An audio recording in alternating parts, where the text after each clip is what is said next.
Madame, Monsieur, bonsoir. Comment trouvez-vous le travail du ministre d'État à la Justice, Constant Mutamba? Faut-il le maintenir ou faut-il le faire partir? Vous savez qu'il y a eu dernièrement un bras de fer entre lui et les magistrats au sujet de ses actions. Le président de la République avait même demandé au Conseil supérieur de la magistrature de pouvoir s'aligner derrière les initiatives qui sont prises par le gouvernement. Alors nous allons parler de son travail, des états généraux de la justice. Qu'est-ce qu'il faut attendre des états généraux de la justice? Est-ce que cette fois-ci est la bonne? Les recommandations de ces états généraux pourraient-elles être mises en œuvre? Et puis en deuxième partie de cette émission, on va parler de la constitution de la RDC. Faut-il la réviser? Faut-il la changer? Il semblerait que l'UDPS a donné les tons. Il faut reviser la Constitution. Nous allons en parler. S'il faut la réviser, faut-il toucher au mandat présidentiel? Notre invité pour en parler, il n'est plus à présenter. Il s'agit de Monsieur Jean-Claude Katende. Il est président de l'ASADO. Bonsoir. Bonsoir. Vous êtes également vice-président de la FIDH. Tout à fait. Et avocat. Tout à fait. Merci d'avoir accepté notre invitation. Merci. Sur ces plateaux. Je vous en prie. Alors, avec vous, nous voulons parler d'abord du travail du ministre d'État à la justice, et puis on va parler en deuxième position de la constitution de la RDC. Alors, parlons un peu du travail du ministre de la Justice. Depuis qu'il est arrivé à la tête du gouvernement, personnellement, lorsque vous regardez la manière dont il travaille, quel est le constat que vous dégagez de son action? Merci pour la question, cher Ambroise. Je pense que nous, au niveau de l'ASADO, nous avons décidé d'apporter notre soutien au ministre parce que on doit se rappeler que depuis que Luzolo Bambi est parti de ce ministère, on ne sent plus l'engagement des ministres dans ce qui concerne l'administration de la justice. Et quand le ministre Mutamba est arrivé, nous sentons qu'il a cette volonté, n'est-ce pas, de voir les choses bouger, de voir les choses s'améliorer, parce que la justice, en fait, c'est un bien commun. Et il faut que ce bien commun participe à la consolidation de la paix sociale entre les citoyens et que la justice soit digne de confiance. Le président Tshisekedi avait déjà dit que la justice est malade. Et tous les acteurs du monde judiciaire conviennent avec lui que la justice est malade. Mais le médecin qui doit mobiliser les autres pour que les soins conséquents soient administrés à cette justice n'était pas trouvé. Au moins quelqu'un qui pouvait prendre les risques. Et nous avons constaté que M. Mutamba prenait ce risque de s'attaquer... De jouer le rôle du médecin. Exactement. Mais comme vous le savez, quand le médecin travaille, il ne travaille pas seul. Oui, justement. Il est toujours accompagné soit des autres médecins, soit des autres agents qui doivent, de la médecine, qui doivent pouvoir l'aider dans ce qu'il doit faire. Et quand M. Mutamba est arrivé, nous avons senti cette volonté. Et la question que nous nous sommes posée, pourquoi ne pas soutenir ce qu'il est en train de faire sans nous voiler la face? C'est-à-dire que ce qu'il fait de bien, nous l'encourageons à continuer à le faire. Ce qui ne fait pas bien, parce que c'est une œuvre humaine, et surtout, la justice est gangrénée dans beaucoup de problèmes, nous lui apportons nos conseils pour dire non, là vous pouvez faire ceci, là vous pouvez faire ça, pour faire avancer cet agenda de guérir la justice qui est un agenda important pour la République démocratique. Mais que répondriez-vous alors à ceux qui estiment que lorsqu'il arrive à la tête de ce ministère, il commence par faire des déclarations, il n'a pas fait peut-être un état des lieux, dont il a publié les résultats, il n'y a pas eu des états généraux, on va en parler tout à l'heure, mais tout de suite il commence à faire des déclarations s'attaquant aux magistrats.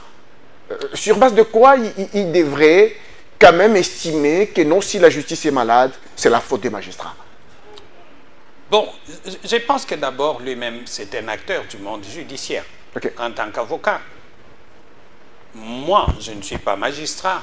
Je l'étais dans les temps. J'avais démissionné pour des raisons qui me sont personnelles pour aller au barreau. Mais lui, en tant qu'avocat, il connaît ce qui se passe dans le monde judiciaire. Ça, c'est le premier avantage qu'il a.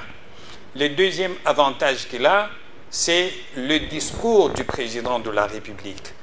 Les préoccupations du président de la République par rapport à la question liée à l'administration de la justice. Troisième élément important, il ne faut pas oublier que nous avons une politique nationale en ce qui concerne l'administration de la justice. Et quand vous prenez cette politique nationale qui avait été confectionnée il y a quelques années, vous la comparez à ce qui se passe aujourd'hui sur terrain, c'est le jour et la nuit. Et donc, en possession de ces éléments-là, il pouvait dire un certain nombre de choses sur lesquelles lui et nous, on est tout à fait d'accord. Parce qu'il ne faut pas oublier, je pense que les magistrats parlent, mais nous et eux, nous savons ce qui se passe dans le monde judiciaire. La grande partie des magistrats est corrompue. Ah oui, la grande partie. La grande partie des magistrats est corrompue. Et je le répète, et c'est connu de tout le monde. J'ai eu dernièrement à discuter avec des hauts magistrats. Quand je dis des hauts magistrats, c'est vraiment des hauts magistrats. Sur un certain nombre de questions et qui m'ont confirmé eux-mêmes qu'ils sont aussi préoccupés par l'état de corruption dans le monde judiciaire. Je n'ai pas le temps ici, vous voyez, de citer les noms des gens, d'autant plus que ce sont des choses qui m'ont été confiées dans un cadre bien déterminé. Mais on est tous là. Mais ce qu'il ne faut pas dire, c'est de dire que tous les magistrats sont corrompus. Ah, ok. Non, ça, on ne peut pas le dire parce que... Certains sont corrompus. Oui. Mais on ne les voit pas en prison. Non. On ne les arrête pas. Non, beaucoup sont corrompus. Et la question que j'avais posée à ces hauts magistrats, c'est de dire, mais vous êtes au courant. Mais pourquoi vous ne les arrêtez pas et vous les envoyez, vous les jugez, vous les envoyez en prison? La réponse, je ne l'ai pas eue. Donc, c'est pour que... Les loups ne se mangent pas. Hein? Oui. En fait, il y a une certaine solidarité, vous savez, dans le corps. Maintenant, devant ces faits, je pense que pour éveiller l'attention des citoyens qu'il y a quelque chose qui va se faire, je pense que le ministre était en position de faire un certain nombre de déclarations pour attirer l'attention des gens sur le travail qu'il était censé faire pour se faire accompagner par les citoyens. Parce que nous ne devons pas oublier que la justice au Congo est rendue au nom du peuple congolais. Exact. Voyez-vous, ça veut dire en d'autres termes que même les décisions uniques qui sont rendues à votre nom et à mon nom. Oui, mais parlant du peuple congolais, justement, les magistrats reçoivent des dossiers qui viennent des victimes, qui se plaignent auprès des magistrats. Oui. Alors, rendu au nom du peuple congolais, si une décision de la justice devrait-elle réjouir la victime ou les condamner? Non, en fait, les problèmes ici, c'est que les décisions judiciaires doivent contribuer à la consolidation de la paix sociale. Mais nous savons aussi qu'il y a des décisions qui sont achetées, qui n'ont rien à faire ni avec le professionnalisme des magistrats, encore qui n'ont rien à faire avec la justice elle-même. Et il y en a de plus en plus. Quand vous allez dans les domaines fonciers, vous allez voir que c'est un désordre total, des fois, certaines décisions qui sont rendues. C'est pour ça que nous disons que les magistrats, les ministres et les citoyens, au nom desquels la justice est rendue, doivent s'intéresser à cette justice. Et je crois que c'est une des raisons pour laquelle le ministre a pris ce courage de dire qu'il faut qu'on démantèle les réseaux mafieux. Mais là, le problème, c'est qu'il jette les discrédits sur l'ensemble du corps. Vous venez de dire que certains magistrats sont corrompus, pas tous. Mais là, c'est le discrédit sur l'ensemble du corps des magistrats. Mais il faut vous dire une chose qui est vraie. Si la majorité est corrompue, c'est tout le monde. Et vous avez une minorité des magistrats. Et je vous dis, les magistrats que vous voyez les magistrats qui ne sont pas corrompus ne sont pas très connus, hein. Ok. Ne sont pas en vue, hein. Ok. Ils n'ont pas de visibilité. Ok. Même dans les juridictions où ils travaillent, on ne leur confie pas ce que eux appellent dossiers. Les dossiers. Non, pas les dossiers, mais les dossiers juteux. Ah, des dossiers juteux. Où il y a du jus. Oui, justement. Voyez-vous? Parce qu'on sait qu'ils ne vont pas suivre la recommandation des X ou des Y. Alors, mais ces magistrats existent. Et donc, l'objectif du ministre, c'est de dire au peuple que si vous voulez que nous puissions guérir cette justice, il est important que vous veniez à la table, que vous soyez attentifs à ce qui est en train de se faire. Séparation de pouvoir, maître Jean-Claude Katende, séparation de pouvoir entre l'exécutif et les judiciaires. Et là, l'exécutif semble donner l'impression qu'il est le chef du judiciaire. Non, en fait, la séparation n'exclut pas la collaboration. Ça, il ne faut pas l'oublier. Et quand on parle de l'indépendance des magistrats, c'est principalement l'indépendance des juges, pas l'indépendance des magistrats du parquet, qui, eux, depuis la révision constitutionnelle de 2011, dépendent du pouvoir exécutif. Voyez-vous? Avec les injonctions positives ou négatives. Non. Les injonctions, en fait, ces injonctions ne doivent pas être négatives. Ça doit être des injonctions qui poussent les magistrats, qui poussent les juges à agir, à booster la justice. Ça, c'est très important. On ne peut pas demander à un magistrat ou à un juge d'agir dans le sens, par exemple, de protéger un criminel, de ne pas poursuivre X. Ce pouvoir d'injonction, c'est un pouvoir qui va dans le sens de booster la justice, de faire en sorte que les juges et les magistrats agissent selon les devoirs de leur fonction, de leur profession. Ça, c'est important. Parce que si l'exécutif commence à demander à la justice de ne pas agir, là, ça devient l'instrumentalisation de la justice. Justement. Or, la justice, par essence, doit être indépendante. Alors, et les juges n'ont pour chef que la loi. Alors, les tollés que l'on a vu, les tollés qui viennent du Conseil supérieur de la magistrature, on a vu les syndicats des magistrats qui s'insurgent contre les déclarations qualifiées des populistes de la part du ministre d'État de la Justice. Et ce bras de fer, est-ce qu'il concourt à l'objectif poursuivi par le ministre Constant Moutamba? Je pense personnellement que c'est des bonnes guerres. Ah, des bonnes guerres.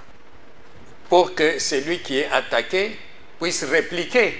Mais la question que moi je pose au Conseil supérieur de la magistrature est toute simple.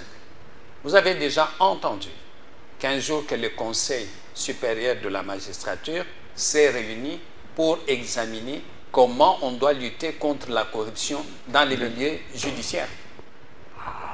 Ou que le Conseil supérieur de la magistrature s'est réuni, a pris telle décision et telle décision pour écarter, ou a mis en place une stratégie pour écarter les magistrats véreux.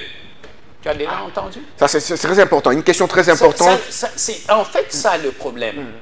C'est vrai qu'on indexe... Il ne s'évalue pas, apparemment. Oui. Et voilà, c'est ça le problème. On indexe les magistrats, c'est vrai, mais à un moment donné, ils doivent avoir le courage de se regarder dans le miroir. Il ne faut pas refuser de regarder dans le miroir et continuer à se battre.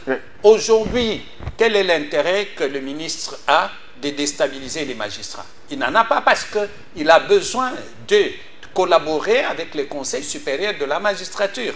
Et vous avez entendu à une des réunions du gouvernement qu'il a été demandé de réactiver les cadres de collaboration entre les ministères de la Justice et le Conseil supérieur de la magistrature qui a, lui, pour rôle de gérer. Alors, parlons un peu de ce qui s'est passé en prison. Il y a eu, à la suite de ce drame en prison, plusieurs morts. Le ministre a procédé à la libération conditionnelle de certains détenus. On lui reproche le fait qu'il a lui-même signé l'arrêté de libération et il l'a lui-même exécuté sans le laisser aux soins du parquet. Alors, Première question d'abord par rapport à cette situation. Est-ce que le problème de l'engorgement des prisons n'est-elle pas une des responsabilités du gouvernement? Là encore, je dois dire que la responsabilité est partagée. Ce n'est pas le gouvernement qui envoie les prisonniers en prison. Ce n'est pas le gouvernement. Le gouvernement, son rôle, et là où sa responsabilité est engagée, c'est de permettre à ce que les prisonniers soient logés dans un cadre humain, j'insiste, humain et convenable. Parce que le fait d'être prisonnier ne vous prive pas de tous vos droits. Oui. Et comme je ne cesse de le dire, l'hôpital public et la prison sont des endroits par excellence pour voir quelle est la considération des autorités par rapport à la question des droits humains. Oui. Est-ce qu'on respecte les droits des prisonniers?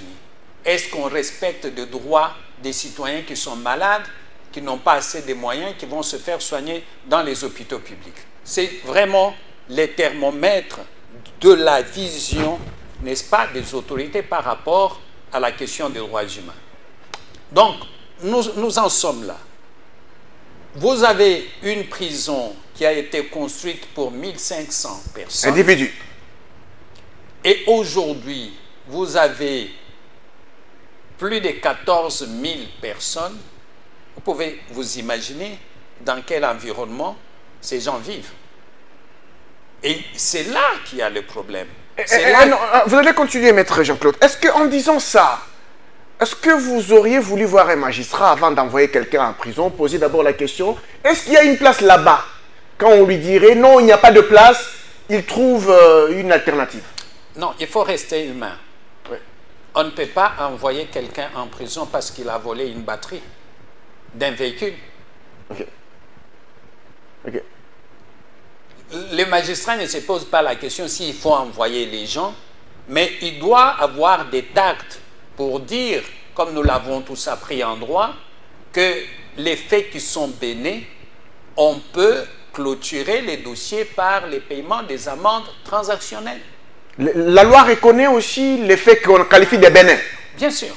Mais quelqu'un qui vous a volé, par exemple, 1000 francs, et vous l'avez fait arrêter, c'est un fait bénin. Vous n'avez pas besoin d'envoyer quelqu'un en prison pour ça.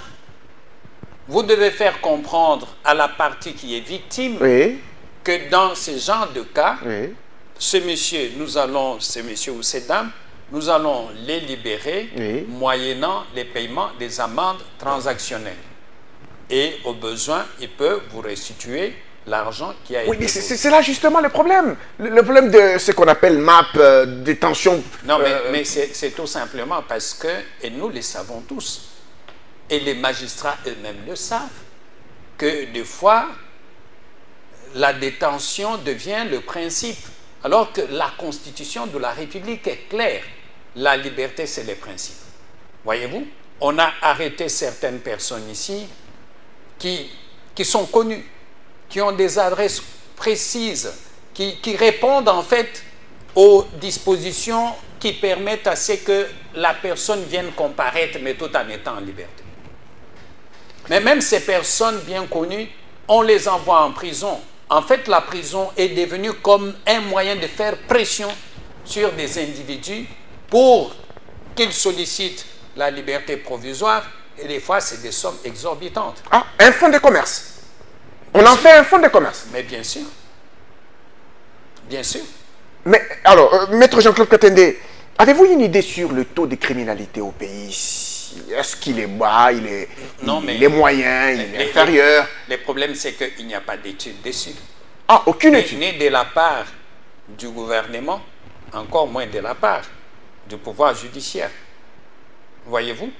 Mais il faut vous dire que quand vous allez dans les communes périphériques de la ville de Kinshasa, il y a des coins où il n'y a même pas de policiers. Alors, quelqu'un... Et des coins où ils se commettent des crimes tous les jours. Tous les jours. Voyez ce que les colons sont en train de faire. Nous avions pensé que, avec les mesures que M. Peter Kazadi avait prises à l'époque, on allait alléger la souffrance des Congolais et des Congolaises qui habitent ces communes périphériques, mais rien n'a bougé. Alors, avant de parler des états généraux de la justice, une question en rapport avec ce que quelqu'un a reproché au ministre Constant Moutamba. Il accuse de créer ce qu'il appelle insécurité juridique et judiciaire. Pour lui, les actions de l'actuel ministre d'État à la justice pourraient conduire les gens au sein de la société à se dire « je vais te faire du mal, on ne me fera rien, on ne me mettra nulle part ». Mais sur 14 000, on a libéré combien? 2 000 quelque chose. Ça veut dire que tout le monde n'a pas été libéré. Oui. Et si on a libéré quelques personnes, ces personnes ont répondu à un certain critère. Vous savez, les problèmes du Congo, c'est que nous sommes très émotifs. On ne prend pas le temps d'analyser la question. Vous avez 14 000 personnes dans la prison et le ministre en a libéré quelques-unes. Pourquoi n'a-t-il pas libéré tout le monde? C'est la question qu'il faut se poser. Vous voyez, ce n'est pas encourageant. Vous avez eu des ministres de la justice qui n'ont pas agi. On leur fait des reproches, ils n'agissent pas. Quand c'est lui qui vient, qui veut faire quelque chose, on lui dit il en fait trop. Alors que nous pouvons nous dire, comme nous avons dit au ministre, que c'est une bonne chose de désengorger la prison. Mais nous aurions souhaité que vous preniez un certain nombre de mesures préalables. C'est notamment identifier toutes les personnes qui répondent au profil des personnes à libérer, prendre éventuellement contact avec les parents de ces personnes pour s'assurer qu'ils peuvent leur accorder l'encadrement, d'abord un endroit où dormir, et être à même de l'accompagner dans le cadre des soins médicaux, de lui donner une nourriture qui lui permette à ce qu'il ne puisse pas penser à faire encore du mal à X ou à Y. Et que si les parents ne sont pas capables, recourir au ministère des Affaires sociales pour dire est-ce que vous pouvez venir. Parce que l'argent de la République, c'est aussi pour les faibles. Si on pouvait dire nous libérons 1000 personnes, 2000 personnes, et que parmi ces 2000 personnes, il y en a 1000 qui ne peuvent pas avoir un bon encadrement, qui ne peuvent pas avoir de ressources pour tenir, parce que quand vous sortez de la prison 1 année, 2 ans après, vous perdez les repères. Et qu'on donne, par exemple, pendant 6 mois, $50 à ces personnes pour ne fût-ce qu'avoir à manger. Ça, c'est aussi de la responsabilité du gouvernement. Donc, vous voyez, ça permet à ce que les personnes qui sont libérées ne soient pas tentées d'aller reprendre la même chose pour encore être conduites en prison. Ah oui, parce que quelqu'un a dit, on a désengorgé la prison, mais on a engorgé la société. Oui, mais quand vous avez 14 000, vous avez 2000 personnes sur 14 millions d'habitants à Kinshasa, je pense que la déclaration, on peut tout dire, elle est exagérée. Ah, elle est exagérée. Alors... Elle est totalement... mais les 2000 ont-ils été rééduqués? C'est ça le problème. Non, mais ça, c'est un des problèmes de nos prisons, pas seulement à Kinshasa, parce que la prison, au-delà du fait qu'elle doit être considérée comme un endroit où la personne subit la sanction qui lui est imposée, mais la prison a toujours une vision de rééducation, une vision humaine. C'est de permettre à ce que cette personne qui a été inutile à la société, une fois qu'elle retourne dans la société, qu'elle soit utile. Et c'est pour ça qu'on organise certains métiers. Vous savez même que quelqu'un comme Mandela a poursuivi certains aspects de ses études tout en étant en prison. Et quand il est sorti de la prison, il a été utile à sa nation. Oui, justement. Alors, on va parler des états généraux de la presse. C'est quoi l'importance, maître Jean-Claude Katende, c'est quoi l'importance d'organiser des états généraux de... Je disais de la presse, je suis journaliste. Alors, des états généraux de la justice, alors qu'il y en a d'autres qui se sont tenus il n'y a pas 10 ans. Il n'y a pas 10 ans. Est-ce qu'il fallait juste pas recourir aux recommandations des récents états généraux de la justice? Oui, mais quand vous avez des recommandations qui ont été prises il y a 10 ans, voyez-vous, et dont la grande partie n'était pas mise en place, c'est difficile même de faire une évaluation. Aujourd'hui, nous avons un président de la République qui est très préoccupé par l'état de la justice, le ministre de la Justice aussi, mais aussi l'ensemble du peuple congolais et même les magistrats eux-mêmes. Je pense qu'ils voudraient aussi qu'ils soient honorés, qu'ils soient traités dignement et qu'ils soient respectés dans la société. Alors, je pense qu'avec cette nouvelle perception de questions qui se posent par rapport à la justice dans notre pays, il était tout à fait de bonne loi que le ministre puisse initier cette action des États généraux pour permettre à ce que les magistrats, la société, les pouvoirs judiciaires, le pouvoir exécutif et les citoyens, tous les acteurs de la justice se retrouvent pour non seulement évaluer ce qui a été fait il y a une dizaine d'années, mais aussi pour voir quelles sont les nouvelles questions qui se posent. Et quelle est l'orientation, excusez-moi, qu'il faut prendre pour l'avenir. La seule chose, nous encourageons ces États généraux et nous pensons que le ministre a bien fait de le faire. Mais ces États généraux ne peuvent pas réussir par le fait seulement du ministre. Ah, ok. Il est important que tous les acteurs s'impliquent, que la société civile s'implique, que les confessions religieuses s'impliquent, que les magistrats eux-mêmes qui sont les premiers concernés, ou tous les acteurs judiciaires, aussi les avocats, s'impliquent parce que notre nation ne peut pas avancer sans une justice qui puisse être à la hauteur des défis. Voyez-vous, des défis. On parle de climat des affaires. Il faut avoir une justice qui fait normalement son travail pour que le climat des affaires s'améliore. On parle de l'impunité. Il faut une justice qui fonctionne normalement. Parce que tout le monde voudrait aller dans un pays où la justice fonctionne normalement. Pas dans un pays où un innocent peut être transformé en coupable. Voyez-vous, en fait, la justice, c'est une garantie de notre dignité. Comme le Mumba disait, sans indépendance, il n'y a pas d'homme libre. Tout à l'heure, vous parlez sans justice, il n'y a pas de dignité. Tout à l'heure, vous parlez de l'implication des magistrats pour que les États généraux de la justice réussissent. Ah oui. Mais ils devraient d'abord sortir de leur frustration. Hein? Non, je pense que selon les informations que j'ai, il faut féliciter le Conseil supérieur de la magistrature qui est totalement impliqué dans ce processus. Et ça, c'est une bonne chose. Parce qu'au-delà de frustrations justifiées ou non justifiées qu'il y a eu, nous avons intérêt à nous mettre ensemble pour construire quelque chose. C'est dans l'intérêt des magistrats. Voyez-vous, si on peut dire que juge X a rendu une décision qui est incontestable, d'abord sur le plan du droit, que les arguments sont solides, même si la partie qui doit contester conteste, au moins on sait que c'est une œuvre solide. Mais il y a des jugements ou des arrêts, quand vous le regardez, vous les lisez, vous dites, mais c'est quoi ça cette affaire? Alors, est-ce que cette fois-ci c'est la bonne? Cette question concerne la mise en œuvre des recommandations des États généraux de la justice. Mettre en œuvre. C'est là les nerfs de la guerre, maître Jean-Claude Katende. Monsieur Ambroise, je suis bien content que vous reveniez sur cette question.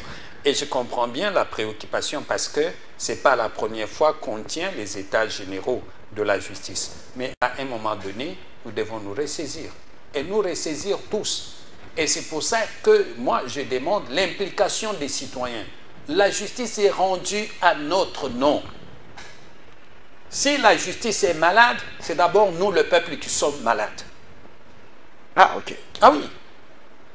Parce que si les citoyens suivent la manière dont la justice fonctionne, vous avez déjà entendu ici au Congo, les organisations de la société civile dont fait partie la ZADO, ou les confessions religieuses, ou les citoyens de manière générale, ont fait une marche pour réclamer une justice indépendante. Jamais. Alors, Donc, ça veut dire en d'autres termes qu'il faut la volonté de tout le monde. La volonté du président de la République, la volonté des magistrats, la volonté du ministre, pour qu'à la fin, qu'on mette en place un comité qui doit pousser à la mise en œuvre des recommandations, mais qui ait aussi un budget conséquent, parce qu'on ne peut pas mettre les recommandations en œuvre sans argent. justement. Alors, la dernière question là-dessus, avant de parler de la Constitution, c'est une question peut-être politique, je sais que peut-être ça peut vous embarrasser. C'est lié au fait que quand on parle de la justice, on veut voir on attaque les magistrats, mais on regarde aussi du côté de l'exécutif. Dans les réseaux sociaux, on reproche au chef de l'État d'avoir pris position pour l'ancien ministre des Finances. On dit que mais ça, c'est pas le magistrat, hein, ça c'est le président de la République lui-même, ainsi de suite, et ça pose problème. En fait, le président peut faire une déclaration politique, mais il n'est pas le juge. Ah, ok. Les juges doivent jouer leur rôle. Mais le problème que nous avons dans ce pays, c'est particulièrement le problème des personnalités. Celui qui doit agir, il a toujours cette déclaration du chef de l'État dans sa tête. Il se dit, est-ce que si j'agis, je ne vais pas perdre mon travail? Ah, oui, oui, je ne vais pas perdre les ça influe, hein? Oui, ça influe. Mais quand on agit conformément à ses obligations légales, on doit pouvoir prendre le risque. On ne peut pas changer cette nation sans qu'il y ait des personnes qui prennent des risques sur le plan politique, sur le plan militaire, sur le plan économique, mais aussi sur le plan judiciaire. Voyez-vous, vous avez des magistrats, quand le président a parlé, qui ne veulent pas avancer dans les investigations. Tout simplement parce qu'ils craignent que s'il le fait, on va l'enlever de Kinshasa pour l'envoyer à Massimalimba. Mais on ne peut pas changer la nation comme ça. Ils doivent faire preuve de ce qu'on appelle devoir d'ingratitude. Non, vous savez, le problème c'est que vous pouvez ne pas avoir raison aujourd'hui, mais si vous avez été sanctionné injustement, un jour viendra où vous serez toujours réhabilité. Réhabilité, justement. Alors, on va parler de la Constitution. On passe à la deuxième partie de cette émission, madame, messieurs. La Constitution congolaise de 2006, révisée en 2011. Devra-t-elle être encore révisée ou changée? En tout cas, on en parle de plus en plus dans les réseaux sociaux. L'UDPS aurait même lancé les débats. Maître Jean-Claude Katende, cette question de la Constitution fait couler beaucoup d'encre et de salive. Faut-il réviser ou non la Constitution congolaise? En guise d'introduction, à titre de réponse à votre question, je rappelle que nous avons un grand constitutionnaliste ici au Congo, qui est le professeur André Mbata, qui avait dit il y a quelques années que la Constitution actuelle est la meilleure en Afrique. Je ne peux pas considérer que 5 ans après cette déclaration, que cette déclaration ait changé. Ça l'a engagé lui, hein? Non, mais c'est quand même une notoriété. Ne soyons pas dans un pays où tout le monde peut croire qu'il peut dire des choses qui ont du poids.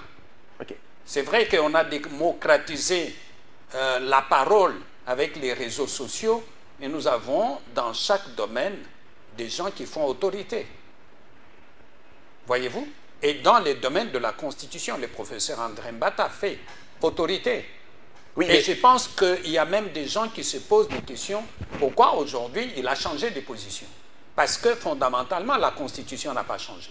Maintenant, la Constitution elle-même, elle définit comment elle peut être révisée. Ah, ok. Personne n'est contre la révision de la Constitution. On doit bien s'entendre. Parce que la Constitution prévoit des dispositions qui peuvent être révisées et des dispositions qui ne peuvent pas être révisées.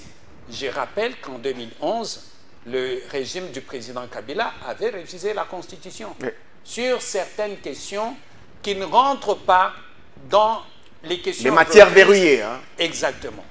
Et maintenant, le problème que nous avons, comme vous l'avez dit, vous avez dit, M. Augustin Kabouya aurait. Non, il l'a dit. Ah, il l'a dit.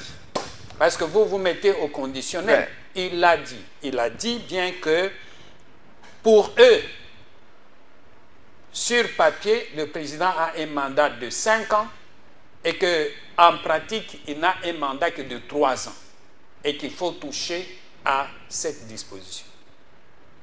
Alors, ce que je dis, c'est que vous avez là affaire à des personnalités qui sont en train, en fait, de nous dire que nous allons changer le mandat présidentiel. La durée du mandat présidentiel. Et nous allons changer cette constitution en touchant à ce que le peuple congolais avait dit qu'il ne faut pas toucher. Mais ils ont été élus par le peuple, il paraît. Ils ont été élus par le peuple. Mais le peuple ne s'est pas dédié jusqu'aujourd'hui. Et il faut considérer que cet article 220, c'est le fondement même de la stabilité du Congo. OK. Et que pour y toucher, il faut avoir un peu plus de précautions. Et pour y toucher, il faut que ce soit dans l'intérêt du Congo et non pas des individus. OK. Voyez-vous? Oui. Alors, parce que la manière dont les choses vont, c'est qu'il y a ceux qui soutiennent la révision, les changements, parce que ça, ce n'est plus la révision. Ce serait les changements. Les changements oui, de la Constitution. C'est dans l'intérêt des individus. Et là, les compteurs vont être rabattus à 0. Ça veut dire, en d'autres termes, que le président Tshisekedi peut postuler pour un autre mandat, à part les 2 mandats. Mais ce qu'ils ont oublié, c'est que le président Kabila aura aussi la possibilité de revenir. Dès que la Constitution change. Ah oui. Sauf si on y met des conditions d'exclusion qui ne vont pas être acceptées par tout le monde. Donc, il faut penser à ça. Deuxième chose, notre pays, c'est un pays aux équilibres fragiles. Il ne faut pas que ceux qui en veulent à notre pays, des Congolais comme des étrangers, trouvent cette opportunité pour dire ils veulent s'éterniser au pouvoir, donc nous pouvons les faire partir du pouvoir par n'importe quel moyen. Non. Vous savez, nous nous sommes beaucoup battus depuis 2015 jusqu'à 2018 pour arriver à l'alternance. Et il y a au moins un acquis que les Congolais ont de leur combat pour la démocratie, c'est de dire, nous vous élisons pour un premier mandat, vous avez un deuxième, et après le deuxième, vous partez. Alors, ça doit être protégé par tout le monde. Oui, mais à quel moment, maître Jean-Claude Katende, à quel moment le peuple congolais qui a verrouillé l'article 220 pourrait encore lui-même dire que je peux revoir ça? Est-ce que les choses ont changé? Si on a mis cet article, c'était pour éviter ce que nous avons connu avec Mobutu, de dire il ne faut pas que quelqu'un s'éternise au pouvoir. Il ne faut pas qu'un Congolais fasse du pouvoir un bien personnel. Donc, aujourd'hui encore, cet article est toujours d'actualité.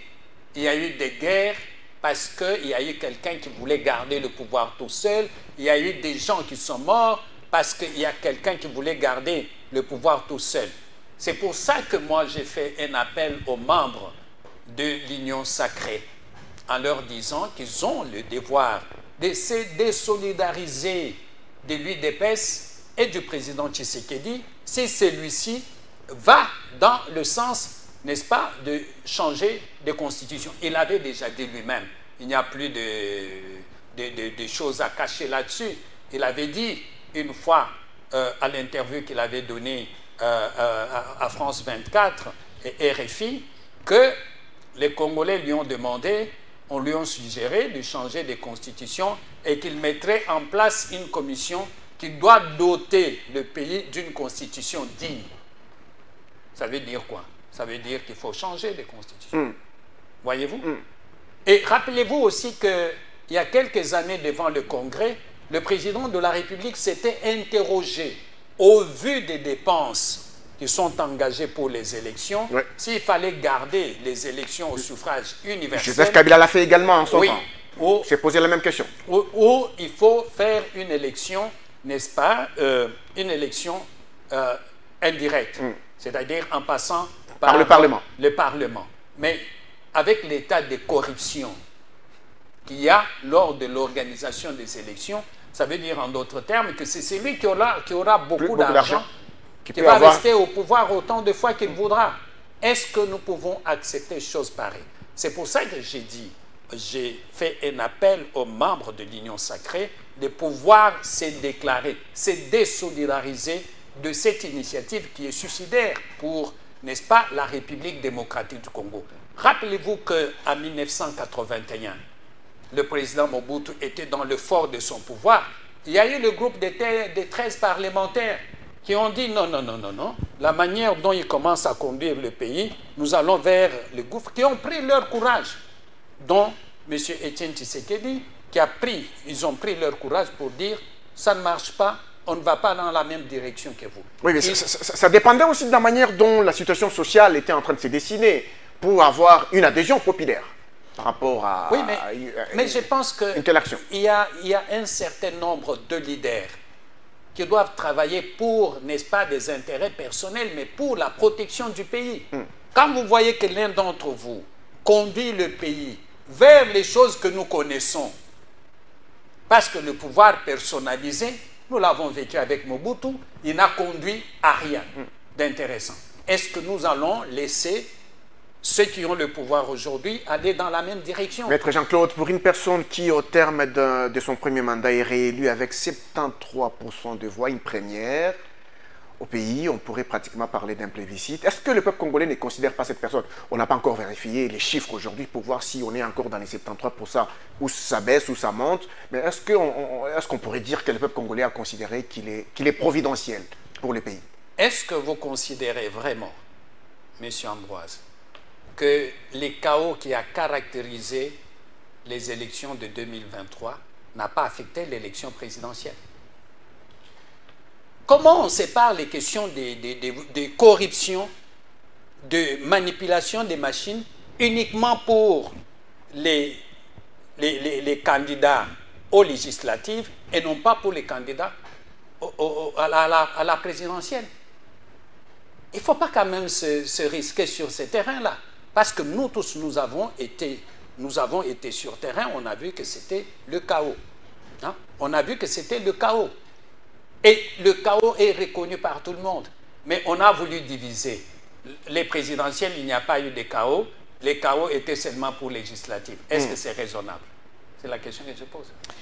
Alors, ça veut dire en d'autres termes que tous les chiffres qu'on nous communique, nous devons les vérifier. Non, pas les vérifier, mais les prendre avec beaucoup de réserve. Avec beaucoup de réserve. Et cette réserve doit nous conduire, nous tous, à être pondérés. Mais on regarde les réformes. On se dit, il y a une volonté politique de pouvoir améliorer les choses. Oui, avoir une certaine modération dans nos déclarations, parce que nous venons d'une élection que nous connaissons. Alors, certainement, les gens se disent qu'ils ont initié certaines réformes pour le pays et qu'ils estiment que s'ils partaient, ça va revenir à zéro. Lesquels? C'est la question qu'on pose. Lesquels?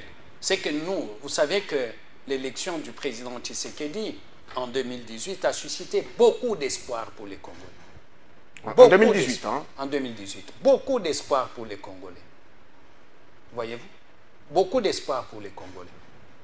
Mais, quelle que soit l'option, vous savez qu'en 2023, des gens ont fait confiance au président Tshisekedi à cause de son discours vis-à-vis du Rwanda. Parce qu'aujourd'hui, tout le monde a besoin de voir... En découdre. Oui, en découdre avec les Rwandais. Est-ce que le président a tenu la parole? C'est ça la grande question. Mais de quelles réformes on parle? Ces réformes doivent être celles qui changent les conditions de vie des Congolais. Le président Tshisekedi a eu un pays en désordre, mais nous pensions qu'il allait mettre de l'ordre dans le pays. Mais il n'y a pas d'ordre. Ah, alors, qu'est-ce qu'il faut alors? Qu'est-ce qu'il faut pour que cette constitution ne soit pas révisée, ne soit pas changée? Mais quand même, il y a certaines spécificités par rapport à la constitution. Non, je suis tout à fait d'accord qu'il y a un certain nombre de questions qu'on peut regarder. Par exemple, la question des gouverneurs, la question des assemblées provinciales. Oui. Mais à dire que c'est la Constitution qui bloque le fonctionnement du pays, ça, je pense que ça me donne à rêver. Le problème, c'est que lorsqu'on veut même toucher même à ces points-là, Non, les problèmes sont aussi... c'est que les gens sont sensibles. Pourquoi? Très sensibles, Parce que on ne veut pas ouvrir la boîte à Pandore. Pandore. Est-ce qu'aujourd'hui, la manière dont le pays est géré, nous pouvons dire que le pouvoir actuel est digne de confiance? On dit, OK, ces gens, ils sont avec nous, nous pouvons leur faire confiance. Qui en a l'appareil des mesures, maître Jean-Claude? Qui en a l'appareil des mesures? Est-ce que le pouvoir est digne de confiance? Qui en a l'appareil des mesures? Mais l'appareil des mesures, c'est d'abord les paroles que nous prononçons. Les promesses qui sont faites, sont-elles tenues? Est-ce qu'aujourd'hui, on peut évaluer les promesses faites par le président de la République et les réalisations, et les promesses faites par le gouvernement et les réalisations, et tirer la conclusion de dire on est satisfait, on peut fermer les yeux, qu'on laisse nos frères et nos sœurs changer la Constitution, ils vont le faire dans l'intérêt du pays? Je doute. Nous sommes arrivés à la fin de l'émission. Au moins, vous remercie. soutenez l'action du ministre d'État à la Justice dans la mandature verrouillée de Félix Tshisekedi. Il faut vous dire une chose, c'est que moi personnellement et la ZADO, chaque fois que le président de la République ou le gouvernement a fait quelque chose dans l'intérêt des Congolais, nous l'avons toujours mentionné et encouragé. Mais quand nous sentons que le pays va dans une mauvaise direction, nous avons les devoirs en tant que citoyens. Même si nous appuyons certaines actions, comme par exemple l'accompagnement au ministre de la Justice, nous disons non. Rappelez-vous de toutes mes positions sur la situation à l'est du Congo. Tout ce que j'avais dit à l'époque, c'est effectivement réalisé. À l'époque, les gens m'ont dit, vous n'avez pas plus d'informations que le président. Vous n'avez pas ceci, vous n'avez pas cela. Mais ce que je disais, c'est totalement accompli. Donc, il ne faut pas mépriser les concitoyens quand ils donnent leur point de vue. Ce n'est pas de l'amusement. Le Congo est dans une situation critique. Il est important qu'on écoute tout le monde. Ce n'est pas que nous avons besoin d'être au pouvoir, mais au moins qu'on sente que le pays marche dans l'intérêt de tout le monde.